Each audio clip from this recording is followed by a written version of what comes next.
So you've got a few other items here, Jeremy, you know, and it's going to stay behind you. It's been behind you basically the whole MoxieTalk, the interview. Right. But that was your actual uniform that you wore over in Iraq. Can you tell the audience, you know, mainly for the non-military folks that might be watching this, what some of that stuff represents, I guess, on what would be your right shoulder? Yeah, so the right shoulder, obviously there's the flag there, the Sultan forward, right? It's where we get that idea. And then the patch is a combat patch from the 16th MP Brigade out of Fort Bragg, and or they were in Fort Bragg then. And yeah, that's one of the actual uniforms that I wore there. I don't fit in it anymore.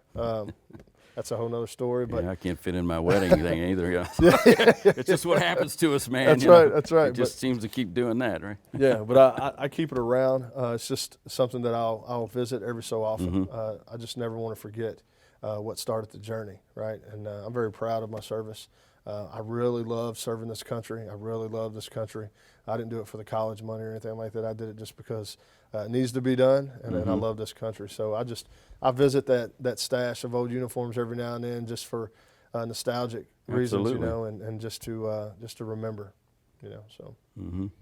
And one other item that I always try to ask guests to bring with them that kind of encapsulates their essence. You know, we've had guests do poems, family pictures of family members that are no longer with us, but you have one, and you're welcome to pick it up and tell the audience why.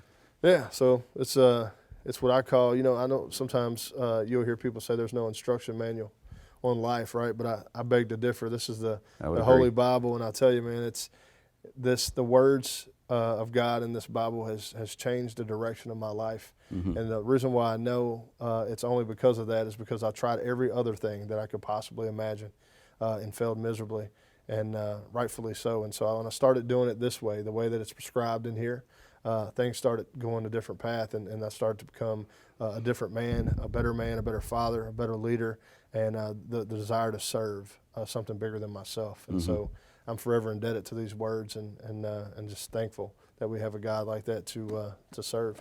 I'm curious, how many times have you read the Bible? I haven't read it all the way, front to back. I don't read it that way. I just read it based on what I'm studying. But I do it every day, every morning. I get up and I call it quiet time. I'll get up and spend an hour studying something in Scripture. Just really depends on what I'm doing at the time. But it's very important for me to start my day that way because I can tell the difference.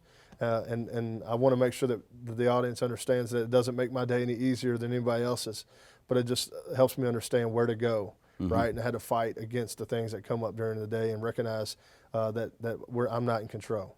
I got to acknowledge that first and foremost. And when you lead something and when you're considered a leader, sometimes we inadvertently think that we have more control than we have or more power than we have, and in reality we don't, right? We get humbled daily about that, and so it just helps me align my thought process through the whole day on how am I going to lead today? How am I going to do the work that I do? Am I going to do it based off my knowledge, or am I going to do it based off the understanding that comes here?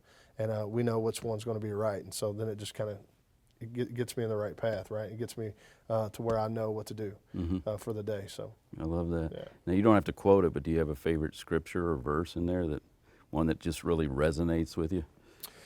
Yeah, it's 2 Corinthians 10:5. Just hold every thought captive.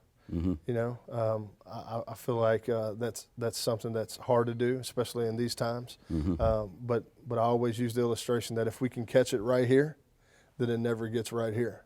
Right? If we can intercept it, then we don't have to have those thoughts. And those thoughts could be anything, right? It could be I'm not good enough, or I'm broken, or whatever it is, right? But if we catch it, then it doesn't hit the heart. It's a lot easier to deal with. And so that's the illustration I use when I go and teach, right? And because whatever's in the heart will come out of the mouth, and we want to make sure the things that come out of our mouth are wholesome. Sure. That are productive and that empower and uplift and are positive, because we don't have to search hard for the negative, right? But we do have to look hard for the positive. And so I want to be a man known for positivity, for optimism, for empowerment, and lifting up others. I don't want to be known for a pessimistic guy who You know, and some people argue whether you're a realist or not. I'm a realist, but that doesn't mean that I have to ignore the fact that we can turn anything into a positive if we try hard enough, right? And so that helps me do that. So I'll read that every so often. I think it often because, man, sometimes I hear things, and with the current status of the country right now, Sure. I get these thoughts, and I'm like, Jeremy, hold it captive. Hold it captive because it ain't gonna do any good, right? It ain't gonna do any good to just spew anger or whatever it is at the time over it. What are you gonna do about it? What's the action behind it? And so I'm more of an action guy. Sure. So yeah. Appreciate you sharing that, and Yeah. also your favorite scripture.